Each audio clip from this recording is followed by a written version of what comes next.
1 minute 2 minutes bi ma de na wo ka che Ghana for na afi yen hyase about demonology na say demonology a topic obi akọ Bible school bi asua na there were various branches na the headquarters no e go nsam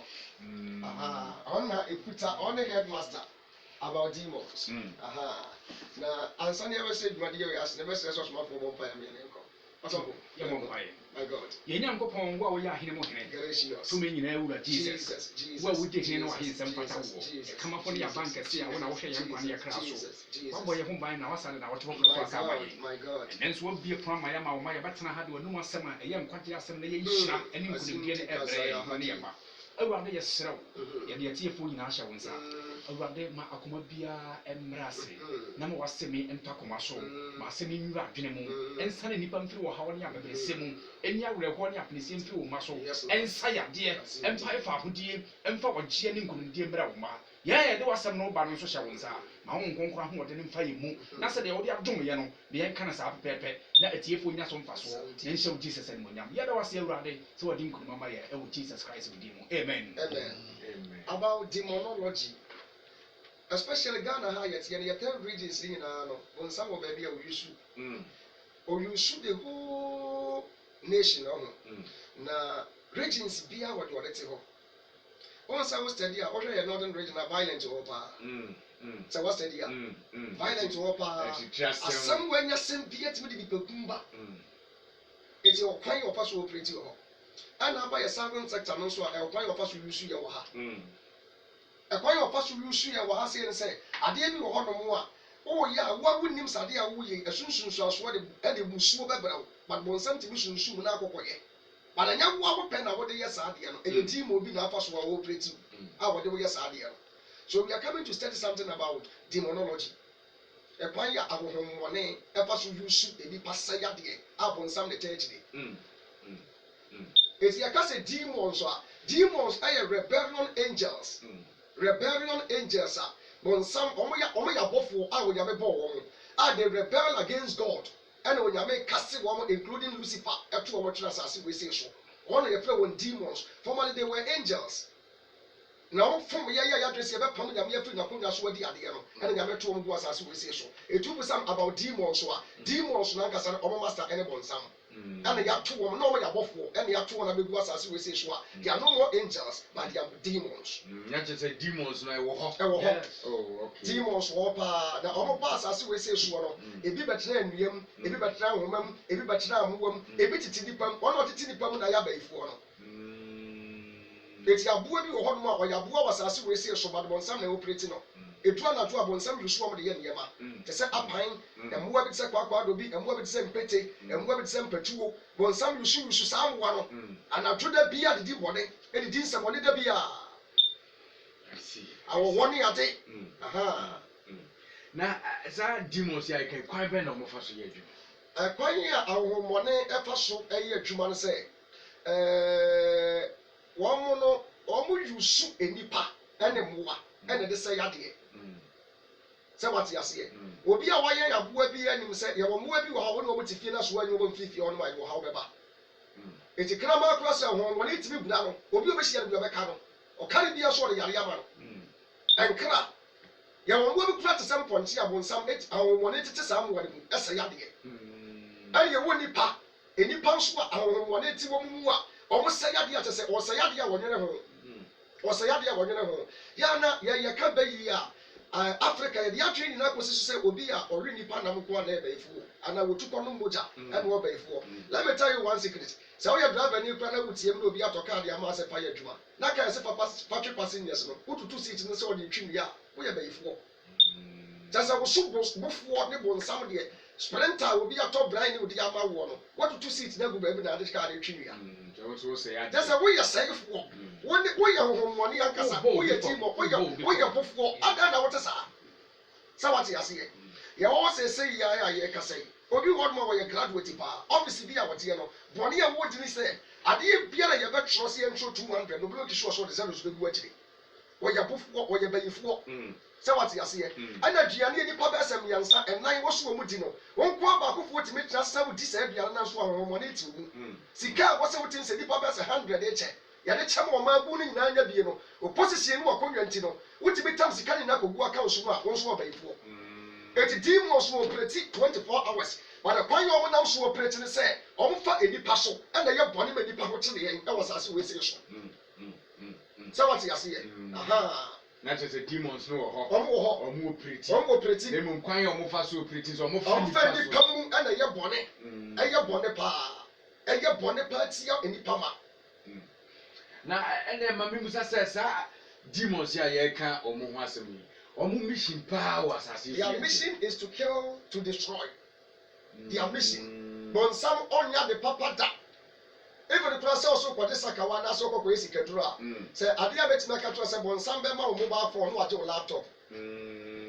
there's a mount the open so ɔbɛgye kɛseɛ ɔbɛgye deɛ so sɛ wo kra ne so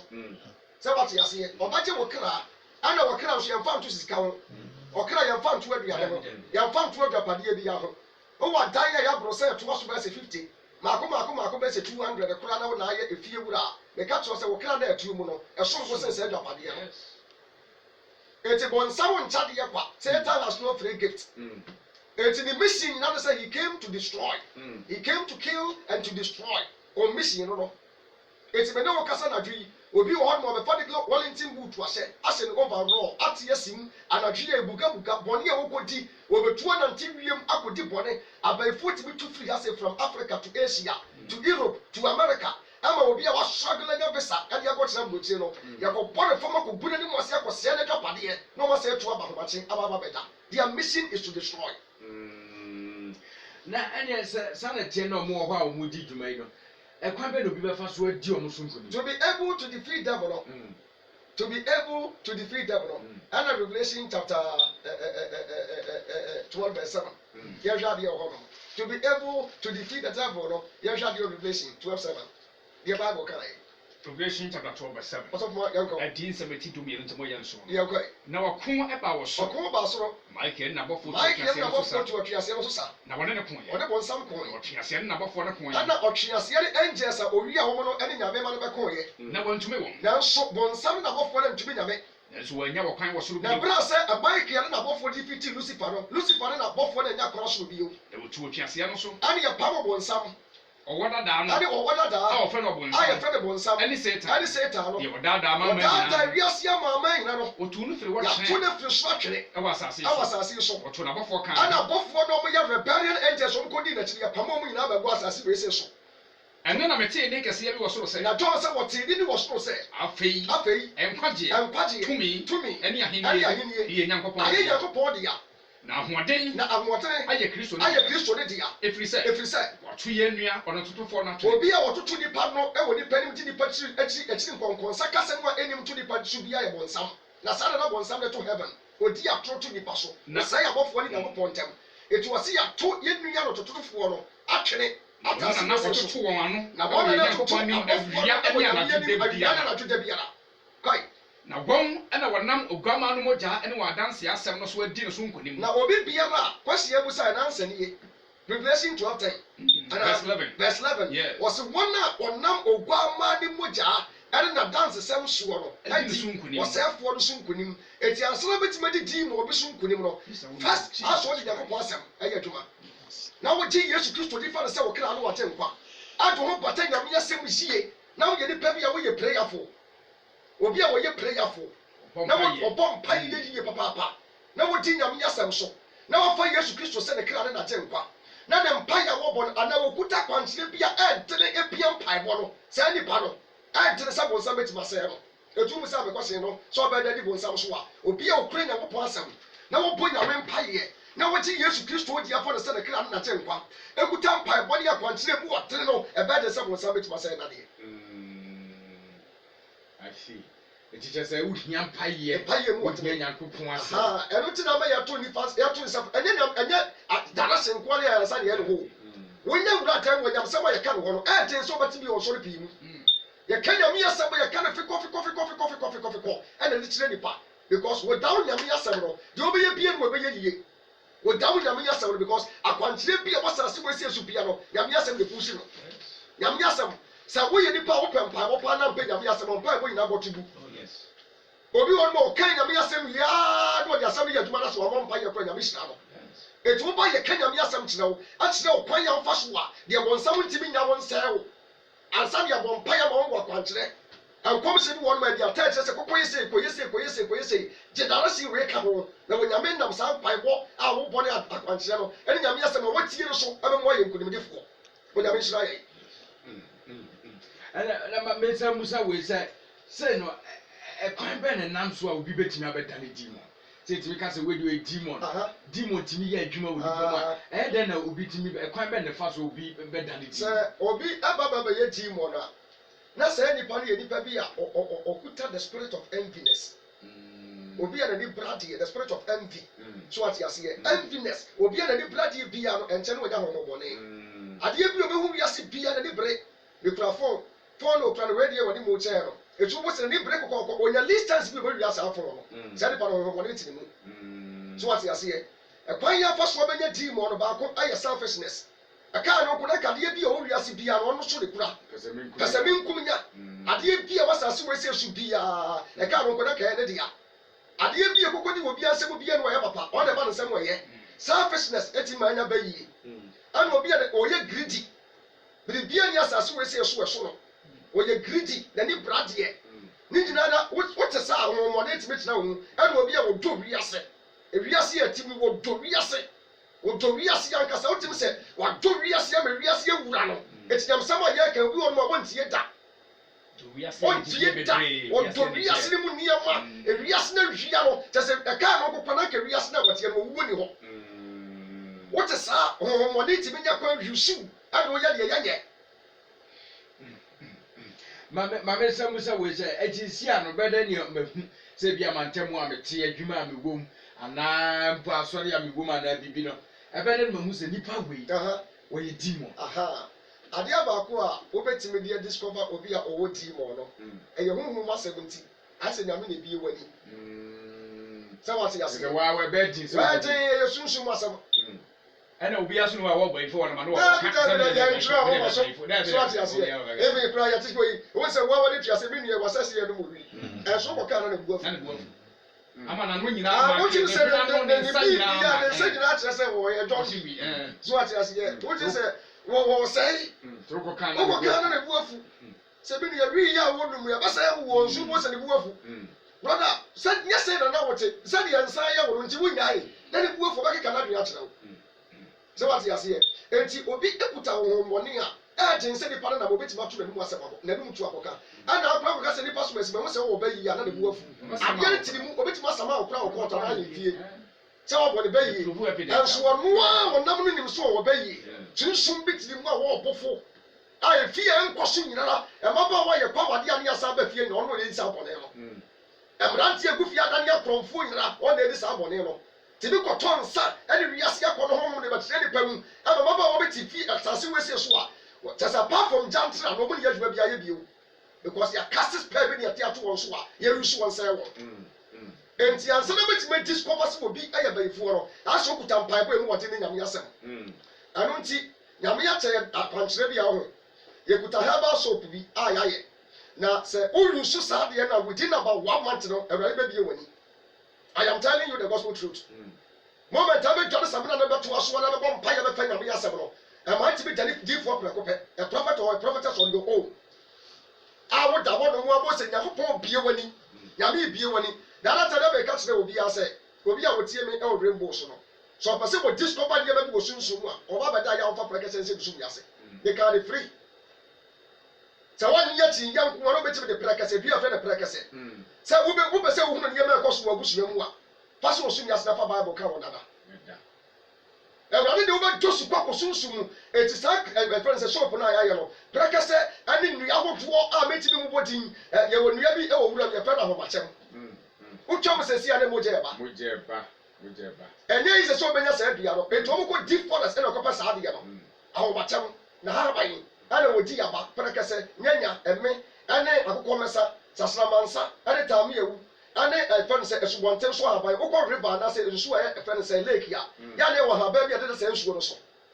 ɛno nyɛ di sunsun adwuma kɛseɛ papapapapapapa abaa bi yɛfɛ ne nunum yɛso kusu nunum a n'ate ne pampan ɛno wɔ hɔ ɛna dede nkuruma dua bi wɔ no esi bɔɔla so wɔn na te sɛ nkuruma dua but ɛnyɛ nkuruma so ate aseɛ ɛna efra sɛ nkrampan yɛwɔ nnua ahodoɔ bebrebe nnua mmesi a yɛde ayɛ saa soap no na obi bia odwane saa samuna wɔ esi ebi bia no wɔn sɛ spiritual na wɔn ne ntumi mɛɛ no sɛ ɔfɛ nyame asɛm nko so obɛgye nyame asɛm so a okuta spiritual protection a ɛnte sɛ wɔn bɛtumi asɛ deɛ wɔyɛ eti to be able to discover sɛ nipa so bɛsi ama ne ti fie sɛ ɔbaa kora ama ne ti fie no ɔkura wɔn wɔn sɛ yesu kristo ne n'asuafoɔ ne kasa dɔn ɔka sɛ sɛ mo bɔ mpa yi a yɛ mo ka nkyɛn sɛ yɛgye wɔ soro otire wɔn nte wɔayɛ ne yɛ mmara deɛ ɔpɛ ne wɔ asase so sɛdeɛ yɛ wɔ soro ma yɛn daadaa dua na yie firi bɔnne mu ɔka english bible na ɔsɛ deliver us from evil enti ansana because ebetumi abasa wɔ yɛrɛ kura ne de dada wɔ wɔn wɔn how will you know ɔbaa wɔn de dada kukum ɔfrɛ ɔhɔni darling no wɔyɛ bɛyifoɔ a wɔfi wɔ wa no wɔde wɔn sɛ nipa no na afe na n'adwi no wɔboa pɛrɛmɛrɛ bi a n'akyere bi kyakyerɛ ma n'ada wɔn mu afe wɔ yɔ no sɛ nyame a wɔwɔ mmie wɔn ni a wabra bɔ aba wiase nyana saa baa no bɛsɛɛ no obi ne bɛrima bi ti bɛrima no yɛ tii mu ɔno ne te obi wɔ yɛ funu a wɔwɔ no ankasa ne ho ɛntɔre nyinaa firi saa yɛ funu no ne nua mmaa ne nua mmaa egu fie nyina ho wɔne ɛde ɛfa ti deɛ wɔyɛ biara aberanteɛ bi firi bɔkuri ase maame nkyɛn mpaebɔ that was about 2 weeks ago a yɛba akɔɛ ɛna man dara si a bɛka yɛ na man samina de sɔ ne nkonko dware ɔfra me bɛ sɛ ne following day sɛ daada yɛ a mekɔ so nyame hu yɛ no I never know sɛ me brother because ɔtwi excavator ne brother wɔn nso yɛ the same adwuma ɔna kyerɛ n'adwuma wo ɔna fight no every means ɛna meka kyerɛ sɛ ɔbaa meka sɛ wo brother wei na ɛha wa kam deɛ busuama nso na ato no na wo akɔda yɛ a woso daeɛ no ɛne nyame ntena ɛsɛ baabi a wɔkɔ so no wɔgya asɛ sɛ kwasi ada biara wɔgya yɛ Wednesday bi ɔsi asɔre dɛm wɔ ɔsi yɛ bɔ mpa because wɔhunu sɛ nyame bi te Zion Grace. Okay, abusua Zion Grace Missionary Church ana ɛna ɔmo kasa ɛwɔ kuntun se Apostle Nicholas Ado Apostle na demons yɛ adwuma wɔ asɔre fie. ɛneɛ mempɛ sɛ kora mɛkasa ho bebree wode ama sɔfo Thomas ya wei da sɛm wei ne sɔfo Thomas wɔnyi adɔma me enti demons wɔbɛtumi yɛ adwuma yes awɔ asɔre fie yɛwɔ nsɔre hodoɔ bebree wɔ hɔ a wotumi operate wɔ hɔ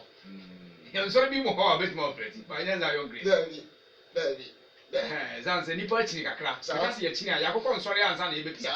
yɛwɔ nsɔre bebree wɔ hɔ a sɔfoɔ no bayifoɔ timi bɛtena hɔ bɛyɛ adwuma wie no ɔkɔ sɔfoɔ no amu ada ɛna bibi so asɔfoɔ no ankasa wokura ho enti wobusa sɛ demons mi yɛ adwuma wɔ asɔre fie a ɛyɛ ne ba yɛ Zion Grace wɔyɛ paa nyɛ Zion Grace wọ́n sɛ Yesu sọ kɔkɔtí àwọn ẹ̀fọ́ ewu aṣọ ọ̀dẹ̀ ní ọmọ sase eyi wọ́n nyàmú yà wọ́n sọ̀sọ̀ ní ba ẹ̀dí ẹ̀dí ẹ̀dí wọ́n yẹ adà yẹ bẹ̀rẹ̀ sọ̀wọ́n náà Jerusalem ọ̀sọ̀ ọ̀dẹ̀ asọ̀rọ̀ mọ̀ sí yìí o n'ẹ̀bẹ̀ ẹ̀fọ́ ti ọ̀sọ̀ ọ̀dẹ̀ wọ́n yẹ lọ́bẹ̀ yìí eti àwọn ọmọdé tí a sọ fi yẹ bọ̀nẹ́ eti bọ̀nẹ́ papapapapa yẹ wà sọ̀fọ̀ ní bèbèrè kúrò náà ọtí mi sẹ̀ di ẹ̀yin ọkọ̀ society moment àwọn yẹ sọ̀fọ̀ àná wọn bẹ join occultic society no na wọ́n yẹ invite evil spirits àbá bẹ gu aṣọ ọ̀dẹ̀ mu hɔ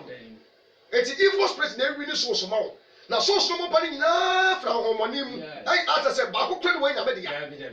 na de wọ́n nyame bẹ bia nso ọdọ bẹ bia na nneɛma na ehunu saa asɔfoɔ ne ban ne wọ́n gya asɔ na pa asɔ foforɔ kɔ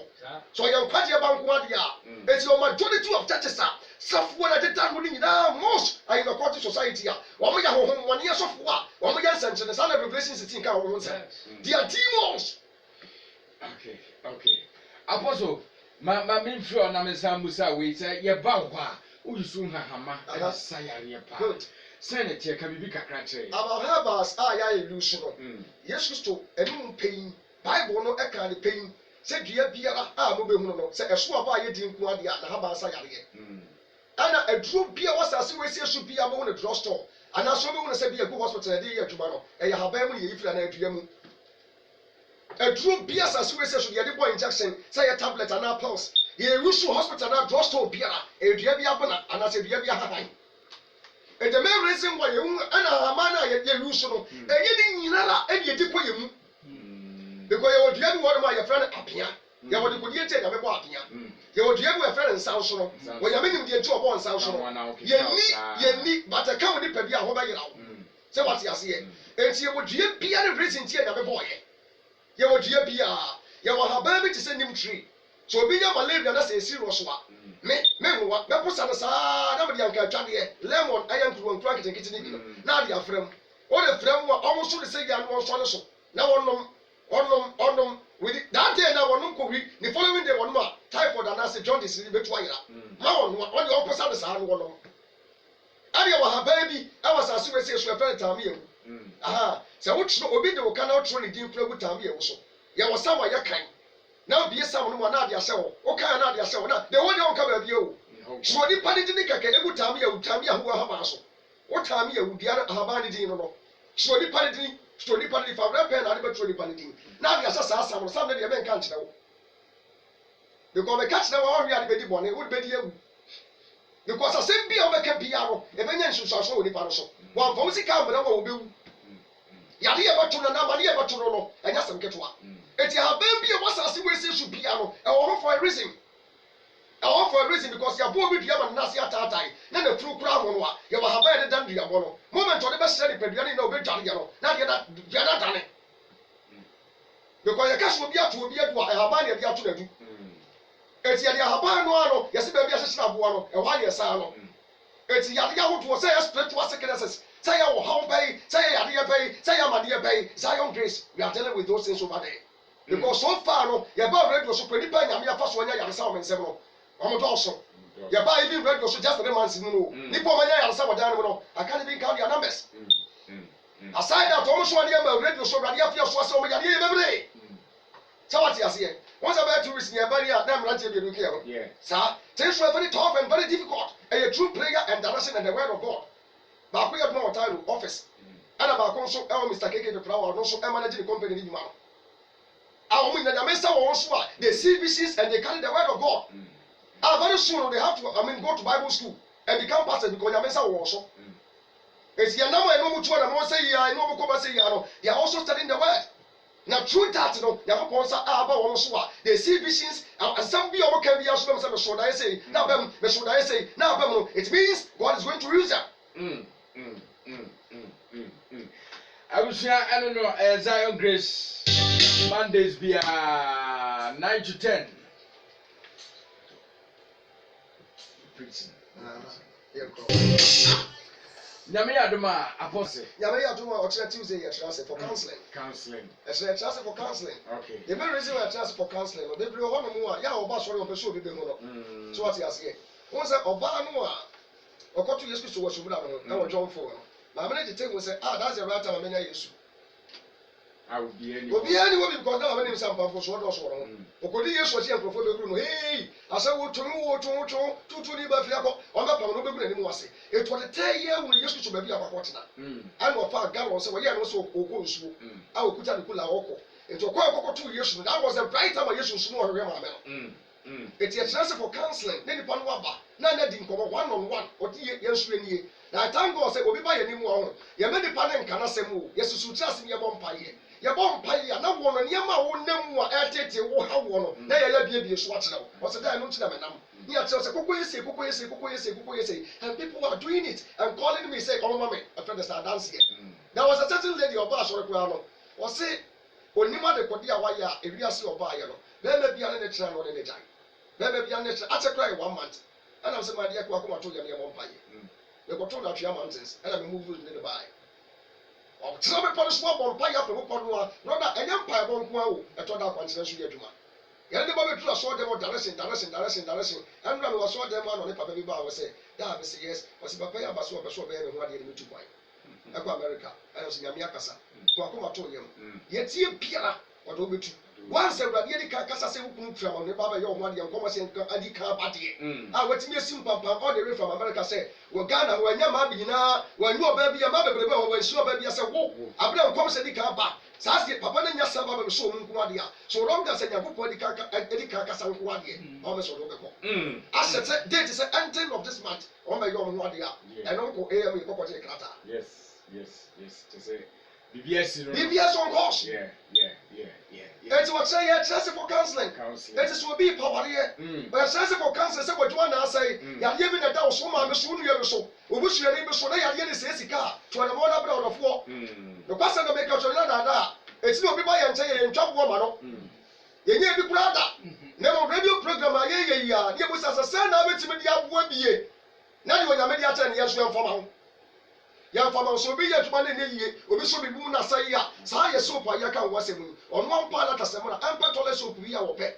samina bi ya odi na ni che wo twitwa famfla na tasem na odi ma dem no so so beti me twa na best over 1 month go 2 months no be twa sare na be wie no se onu wa tram fini pem se so for bi a radio program to me twa 2 months na 3 months ya mama me say onu wa odi on fan so we onya na chinjidie nyina me be so be se hema so what you say the name ma je tin ya say Jordan na wo kwakoto se na wo nto no a wo ne Elisha nya no onya se chinjidie no ontua na mo na on the woman na of 2 Corinthians chapter 10 verse 3 2 Corinthians chapter 3 verse 10 chapter 10 verse 3 yeti Abraham ya say brother me nim de akoso wo e wo abrabom asa wutu na mo na aba eti yesi frɛ yɛ number 0242 0242 306727 0242 ya me ya ko wɔkyerɛ Tuesday ya kyerɛ sɛ counseling Wednesday ya be ya sɔre anopa Wednesday etutu na mo wo circle side ana Accra side fa sɛ wo muka na ka kyerɛ meti so besi kuntu nse o won sɛ wo so side so afrɛ fa ka won sɛ wo wodu kuntu nse sifom na frɛ yɛ number no ana kwan wo bisa sasa for bed de Zion Grace kutu se okobi abesia bia o so ko hwɛ friend say Chef Nicholas kutu se akoda kra de pema sem Corinthians chapter 10 verse 3 yanko wasena ye nam honam famuti honam fam ye nam enso yentu sa wo honam na yentu sa honam fam every say yensa yetuo no akode ya no enya honam mu dia emo ma ye den so ati ase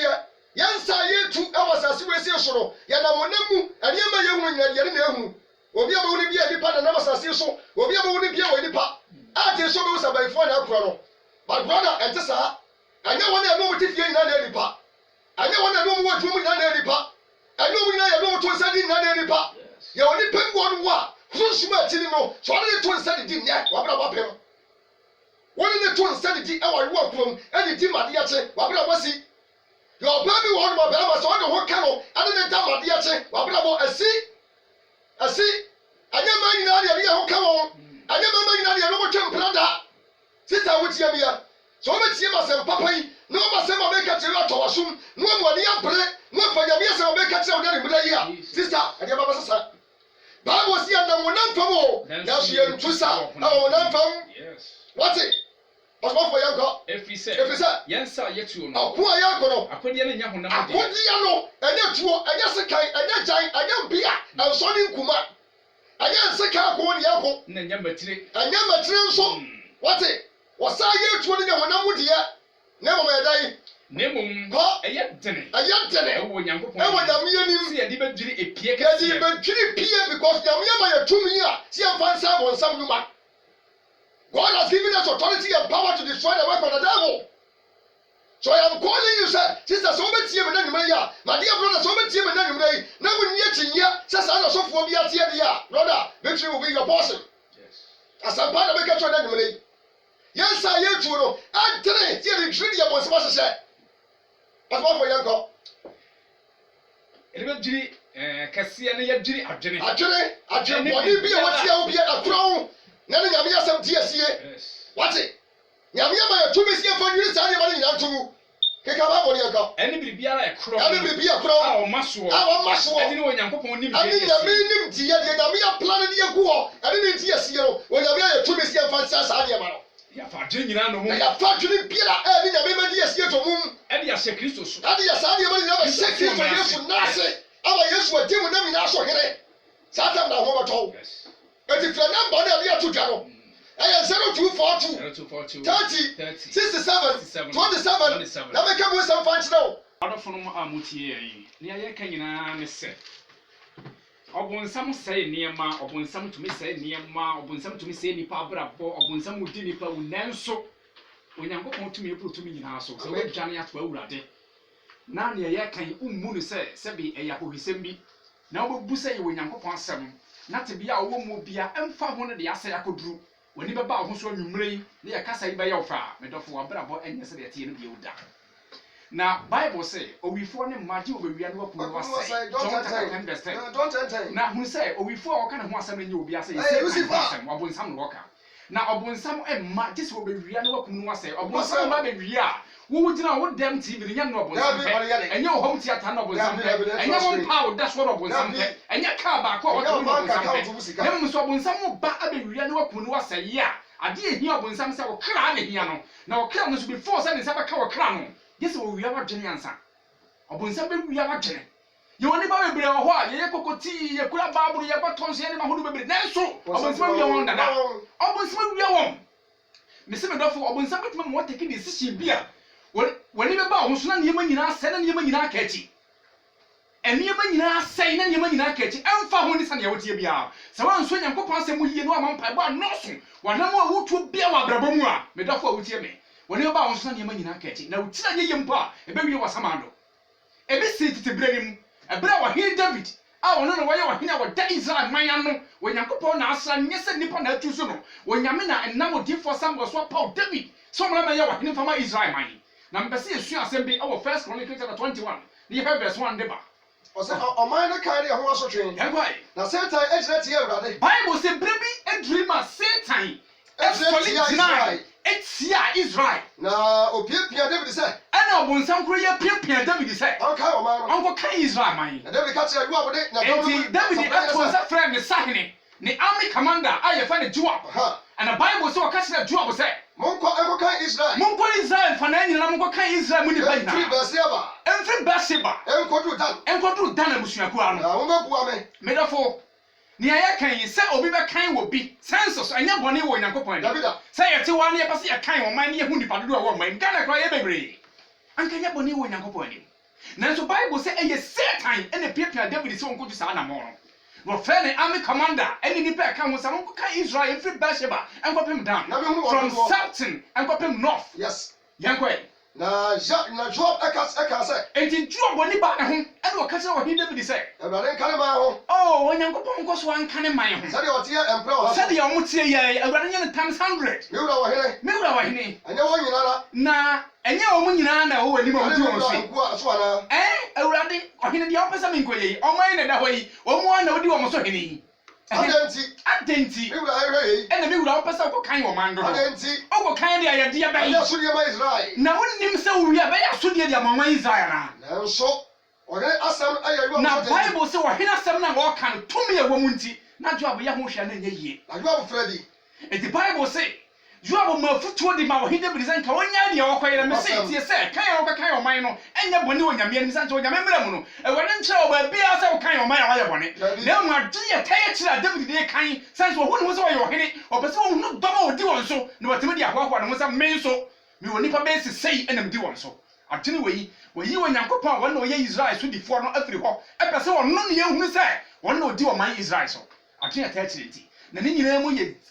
Satan ne piapia David sɛ ɔnkɔdu saa na mɔ no ɛberɛ a yɛwura onua same bra obi sɛ apostle sɛ ɛdeɛ bɛyɛ kwan bɛ na ɔbɔnsam fa so tumi nya nipa na apostle kyerɛkyerɛ nneɛma mu anibere ka ho ɛne ahowaho a nneɛma bi a onipa woyɛ a ɛtumi mma so ma ɔbɔnsam tumi nya no ebi na David yɛ wɔ ha yi ɔyɛ obi a Onyame asra no paa ɛmfa mu ne woyɛ ɔsɔfoɔ ɛmfa mu ne wodibere kita wɔ sɛ wɔn mu ani anna hɔ ɛwɔ mpaebɔ no amata Awurade ho yi a Satan bɛtuma ma wɔtake decision bi a ɔwie yɛ no ɛbɛyɛ ne nguaseɛ pɔtɔ na yɛma wo na Bible sɛ Joab no mtu anam akɔka nipa no yɛnkae nanso ɔhene asɛm ayɛ Joab so den na Joab afiri de ɛkɔgyina fa ɛwɔ Israel nyinam na wɔsane ba Jerusalem na Joab ɛde ɔman no ɛnkae no dodoɔ no ɛbrɛ David enti afei ɔkɔkae nipa no nyinaa ɛwɔ kuro nim na ɔnya nipa no figure no ɛne ɔde number no brɛ David na Israel nyinaa no si ɔpepem ɛne mpem ha enti Israel dodoɔ nyinaa ɛyɛ 1,100,000 na enipa a wɔtwe nkrantɛ enipa a twe nkrantɛ no ma nka ho na ma ɛyɛ nkwadaa so ɛnka ho efiri nipa a ɔmonya 20 years na bɛɛ na Yuda ano si mpema hanan aduɔson na enipa a wɔtwe nkrantɛ na Lewi ne Benjamin deɛ Joab wɔnka wɔn verse 7 efiri sɛ ɔhene asɛm ɛyɛ n'ahi yɛnkɔ verse 7 ɔman yi ɔnanso asɛm yi ansɔ nanso asɛm yi ansɔ Awurade ani ɔbɔ Israel enti Onyankopɔn bu fu Israel asɛm na ansɔ Onyame ani na Onyame bu fu Israel hwɛ yɛ ma yɛ te mu yi hwɛ ɛtɔ da yɛ kan sɛ Kristofoɔ yɛ mmɔ mpa yɛ nyɛ wɔ ɛyɛ nokorɛ leaders kura di ɔman anim no sɛ yɛmfa mpaabɔ anka ho amfa ntaa wɔn akyi amoawa ɔbonsam bɛtumi ama wɔtake decision bi wɔ ɔman wei mu a wowɔ nka ho bi nanso nso aso ade bɛba ɔman anim no yɛn ne yɛbɛhunu ama ɛmfa asomdwie ma hwɛ yɛka Nyame mu asɛm sɛ wowɔ wo ho w'anim so mfa so hwɛ ye kanya mi mu asem a enipa koro ye yi won aka breti ya me akoto abai e wo se bompa ye fe nipa edi wan so fem nyame tie nyame asem enye obi akeke na sabi ta fra chango fati bon koso obi amadi ani anko fo ha mu man no aposo yenko nchemu aya ensoro nanso asemi enso asemo ye enso Onyankopon ani obo Israel enti Onyame bo fu Israel na David akatire Onyankopon se enti David ka se Onyankopon se ma ye bone pa sabadi sa asemi sabadi ta asemu na fe mesra wo na fe Awurade mesra wo akwa mu yo mama mu yo amanyeyi ma wakwa amu yo mama mu yo amanyeyi ensre ko ensam firi me ho nkwa Awurade ma din kwasi asem se din kwasi asem pa David na ka sa no Satan me na atwa na mo bi ono mu se wadin kwasi asem enti fa wo sa wo yo she amfa wo no sa wo yo hene sa wo yo mampani sa wo yo minister this year sebrema o mo sama tuma mo din kwasi asem enti sa wo ho de wo to certificate so ni school akọ no afa wo so Onyankopon to mi ase amara wo na Awurade anka sa amfa wo kuma wo anya bibia obonsama mo din kwasi asem amoma no ho akyere yo amani ye hu okan ha e this is be a leader not taking enti ye hu na manesa na ka omani isa Onyankopon boy my god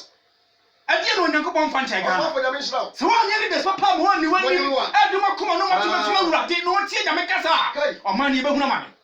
anya wanwa sa na ito da Africa ina ye hu na mane sense mbebere ho ye di o me no ye tie nyame kasa ye fo nyame no asa nya sha